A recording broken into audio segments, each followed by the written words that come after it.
y accionar desde lo académico y desde lo artístico para que las nuevas cosas sucedan. Muchas gracias. Muchas gracias a todas las personas que siguen conectadas ya el segundo día de este congreso sobre metal. Muchas gracias, señor Pablo, pues por todo su trabajo y pues con estas palabras que nos dejan pues abiertos para debatir en muchas cosas más, ¿no? A continuación, dejamos con ustedes al señor Javier desde Argentina, con el trabajo Fin de un mundo enfermo, el nuevo camino del hombre, algunas reflexiones en torno al contexto del desarrollo del heavy metal en Latinoamérica tras el paso de la pandemia COVID-19. A continuación, el señor Javier. Los dejamos con el señor Javier. Gracias. ¿Se escucha bien? Sí, señor, lo escuchamos fuerte y claro. ¿Qué tal? Buenas tardes para todos y para todas. Bueno, a ver, vamos a tratar de compartir.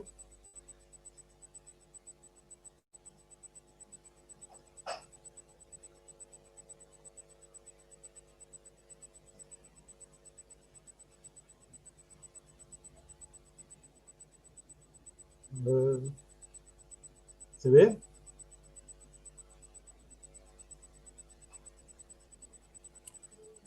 Sí, Javier, se ve bien. Tienes Perfecto. que ampliar solamente la diapositiva Cierto. para que se vea la pantalla completa.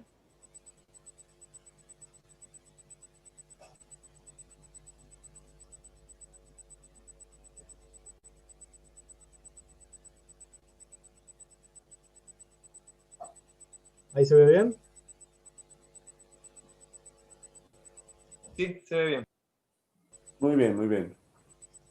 Perfecto. Bueno, algunas cosas que quizás ya se estuvieron diciendo y otras quizás también ya se estuvieron un poco charlando de alguna manera ayer, pero bueno, la idea un poco de esta breve intervención es tirar algunas reflexiones generales a partir de pensar lo que, bueno, nos pasa como heavy metal, entendiéndonos así como un hecho social, como un fenómeno cultural urbano, como, no solo como un género musical o como bandas estrictamente, sino como algo mucho más de estas sociedades urbanas, industriales, que ya estamos cerca de 50 años de existencia, más o menos. Y bueno, hemos atravesado, en el caso latinoamericano, por un montón de cosas, y a pesar de todo se sobrevive. Sin embargo, bueno, estamos atravesando complicados momentos en este año, en este último año, con todo lo que es la pandemia del coronavirus. Así que bueno, la intención es charlar brevemente sobre esto, avanzamos. Hago como 3 ejes generales de desarrollo, con la idea de que en todo caso después por ahí lo podemos seguir discutiendo e intercambiando con los integrantes de la mesa. Muy básicamente comento la situación previa en la que estábamos antes de que se despliegue la pandemia, el impacto que están teniendo las cuarentenas en nuestras sociedades, de México para abajo, y después el tema de pensar y problematizar el futuro inmediato y a futuro, ¿no? que se nos viene una vez que, de alguna manera, esperemos que esto se solucione a la mayor brevedad posible. Por lo menos, sin ánimo de entrar en grandes desarrollos sobre esto, porque digamos, por ahí no es el eje, pero sí son elementos que están y que debemos pensarlo, pensar 3 cuestiones al menos. El tema de las crisis económicas, políticas y sociales que estamos atravesando en toda la región. Sabemos que endémicamente vivimos problemas de baja calidad institucional, golpes de Estado, de todo tipo, situaciones de pobreza y miseria, endeudamiento, represión de todo tipo. Bueno, contexto muy complejo para nuestras sociedades y que así todo, digamos, ha servido como un escenario en el cual el heavy metal, en todas sus variables, en todas sus vertientes, ha podido sobrellevar, ha constituido una identidad y hasta ha construido un discurso crítico a todo eso que atraviesa las sociedades, y ha sido un lugar desde donde se han dicho cosas ácidas. Sin embargo, bueno, volvemos a atravesar, en particular en este último año, en este último ciclo de gobiernos de restauración neoliberal, nuevos procesos de empobrecimiento, precarización de la vida, miserias, etc. Sobre eso el tema en general, precisamente de los gobiernos que han hecho un vuelco bastante autoritario, racista, filofascista o abiertamente fascista en algunos casos, a veces por medios institucionales y en otros han apelado a diversas metodologías que, bueno, han favorecido situaciones de represión, de persecución, de violencia hacia las poblaciones, en particular los sectores más precarios, populares. Bueno, un escenario que históricamente venimos sufriendo en las últimas décadas, lamentablemente, y en el que el metal se ha desarrollado. Y algo que obviamente es algo general del mundo, pero que obviamente para Latinoamérica cuenta, que es la cuestión de pensar en particular al metal dentro de lo que es la crisis generalizada del rock.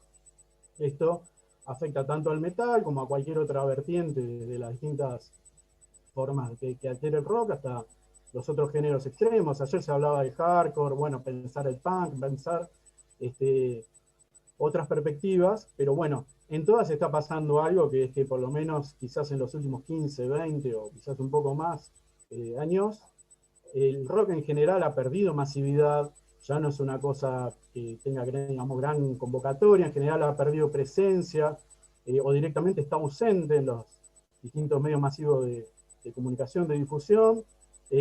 Obviamente la industria musical, que digamos no es el basamento o el sostén, pero es algo importante que está, cada vez se editan menos álbumes, menos bandas, menos materiales, porque bueno, sí, claramente ya no es algo del consumo de las grandes mayorías.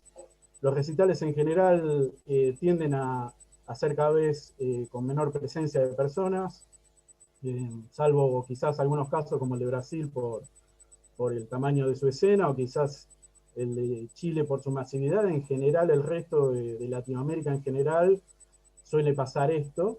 Y después, obviamente, algo que no escapa a todo esto, que es, sí, hay un agotamiento creativo en general y todo el tiempo se repiten muchas cosas. Bueno, esto, digamos, es como el escenario previo, que por lo menos podríamos mencionarlo hasta por lo menos los primeros meses de este año.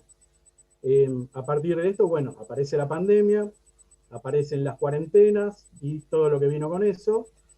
No estamos diciendo nada nuevo, pero es de mencionar, es preciso comentarlo.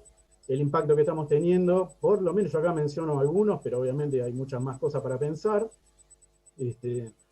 Bueno, esto que ya hemos mencionado previamente, el tema del aumento del accionar represivo policial y estatal, cuanto menos, y también obviamente podemos ver grupos y espacios parapoliciales, fascistas o filofascistas que han aparecido, las crisis económicas que se han generado a partir del freno a la actividad económica en los distintos países.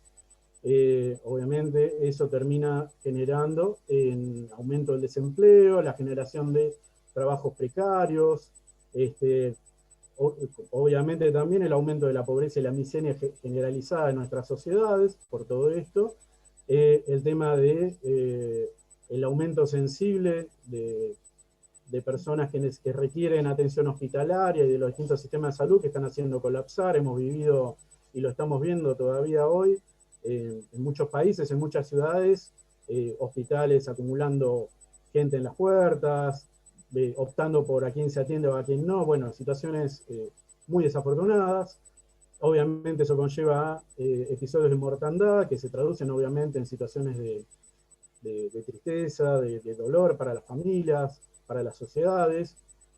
Aumento también, que hay que decirlo, porque es algo que está sucediendo y se está registrando, el tema de los casos de violencia de género y la violencia intrafamiliar, por todo esto que hemos estado mencionando, dejando incluso de lado todo lo previo que podríamos imaginar por ciertas pautas culturales que ya están instaladas en las sociedades. Bueno, el teletrabajo, que es algo que ha aparecido de un día para el otro y ha sido como la forma de solucionar, entre comillas, las formas del trabajo que antes se realizaban por ahí para quienes realizan tareas administrativas o en oficina y ahora se están haciendo desde los hogares, que obviamente desarticula y complejiza la vida hogareña, donde ahora de repente todo se cruza. Sumémosle el tema de el cierre de los colegios, los ciclos lectivos y todo eso. Digamos, hoy las familias están conviviendo con todo a la vez. Bueno, ¿qué genera eso a nivel de nuestras sociedades? Solamente algunas cosas es todo lo vinculado a lo que es el aislamiento, la pérdida de contacto con amigos, con compañeros, etc. Los miedos, incertidumbres, violencias, ataques de pánico, desarrollo de fobias, depresión de todo tipo, bueno, medicalizaciones y automedicalizaciones, habría que decir también, y obviamente el aumento de consumos problemáticos de todo tipo, por lo que se genera a partir de todo esto. ¿Qué podemos pensar en relación a lo que nos toca como heavy metal? En lo inmediato y en el mediano y pensando en largo plazo, todavía sostenemos, y evidentemente por un largo tiempo van a seguir existiendo prohibiciones o restricciones para las reuniones sociales, algo que es esencial para el desarrollo de las escenas, una crisis generalizada de la industria musical, obviamente con todo esto, no hay venta, no hay recitales, no hay, digamos, no hay a quién venderle revistas, etc. Estadios, bares y teatros cerrados, clausurados, impedidos de funcionar, las limitaciones severas que hay a la circulación, obviamente vinculada con todo esto mencionado previamente, el tema de las dificultades para que se generen nuevas bandas o la separación de las ya existentes, porque bueno, ya, digamos, obviamente que un ensayo no es lo mismo de modo virtual, ni hablar el tema de poder conocerse y participar de un ensayo en alguna sala o demás, bueno, es muy dificultoso para quienes constituyen o forman parte de bandas. Una consecuencia, digamos, de todo esto es el desempleo generalizado que pasa para todo el personal técnico, sonidistas, iluminadores y demás asociados a lo que son los shows en vivo y demás. Acoplado a esto viene la imposibilidad o la limitación a la realización de ferias, eventos de intercambio de material, de bandas y todo esto, digamos que eran los ámbitos normales de socialización de las producciones y demás.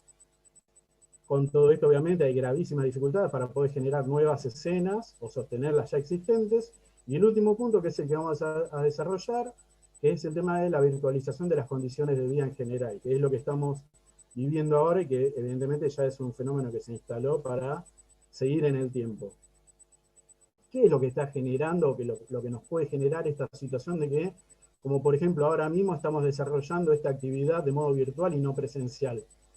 Más allá de la circunstancia, sabemos que estas son condiciones que están aquí para instalarse. ¿Qué genera todo esto? Está generando y va a seguir generando, obviamente, una ausencia de contacto directo, o sea que los vínculos entre las personas ahora van a estar mediadas por métodos técnicos, rompiendo obviamente el contacto físico, la cercanía. El tema de que las aplicaciones, los sistemas, las máquinas, los dispositivos, hoy están supervisando y recolectando todos nuestros datos minuto a minuto, saben dónde estamos, qué hacemos, con quién. De hecho, en este mismo momento se puede estar recolectando la data de quiénes están ahora mismo siguiendo este evento, cuándo se van, cuándo están, cuánto participan, etc.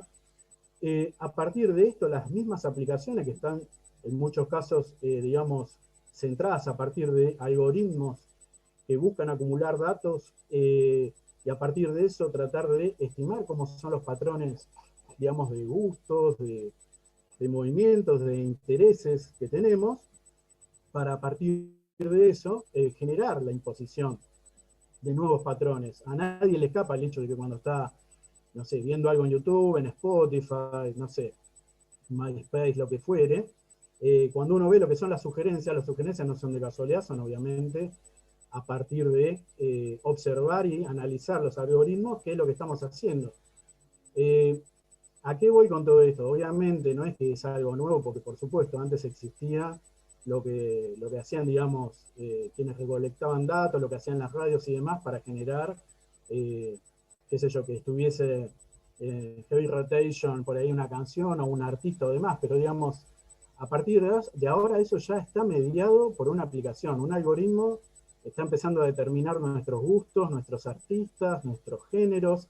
Entonces ahí estamos viendo una transpolación y una reconfiguración, digamos, ya no es que antes tomaban nota de lo que estamos haciendo, sino que a partir de ahora se pueden llegar a hacer las mismas aplicaciones, lo que los van a decir qué es lo que vamos a escuchar, cómo lo vamos a escuchar y cómo va a ser la posible evolución del género o de los géneros. Esto yo creo que es un tema interesante y peligroso. Vinculado a esto, obviamente, va el tema de la mercantilización forzosa que tiene que sufrir el under al no tener ningún tipo de soporte, y el hecho de que, qué sé yo, ver lo que son espacios como, no sé, Bandcamp o ese tipo de aplicaciones en donde las posibilidades de que alguien te escuche están mediadas por el tema de que alguien pague. Vuelvo al tema de la mediación de los vínculos. Esto es algo que está ahí, digamos, ya está rompiendo una lógica que funcionaba antes de por ahí ir a ver un recital, ver varias bandas, conocer alguna. Aquí ahora está todo mediado por el dinero y por los datos que vas recolectando y que aplican los algoritmos.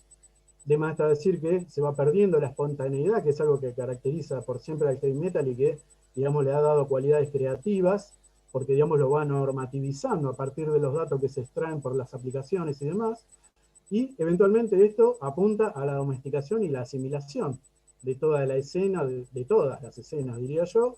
Digamos, ahí se va perdiendo precisamente el componente de espontaneidad, y digamos, el heavy metal, que normalmente tiene un espíritu crítico, ácido, corrosivo, antiautoritario, de denuncia, obviamente esto se va perdiendo. No hace falta pensar muy lejos cuando uno escucha lo que son las radios comerciales y donde en ningún lugar hay un mensaje crítico en las canciones y en los artistas. Obviamente, si todo eso es algo que molesta, y que por algo precisamente está fuera de los grandes medios del metal, digamos, la misma lógica que imponen estas aplicaciones, estos algoritmos, pueden ir a imponer esta lógica de limpiar de todos estos elementos, si se quiere, incómodos para el sistema, para el capitalismo, para las grandes corporaciones musicales y demás. Entonces, ¿cómo podemos pensar? ¿Qué es lo que nos puede quedar? ¿Cómo podemos hacer para repensarnos en una clave que no sea de asimilación y que pueda pensarse como algo creativo, novedoso e interesante a partir de las nuevas condiciones que se nos están imponiendo, no por la pandemia en sí, sino con la pandemia como un buen pretexto o como una buena situación para instalar y aplicar todas estas nuevas lógicas normativizantes? Simplemente eso. Les agradezco a todos y a todas y ojalá que podamos seguir intercambiando.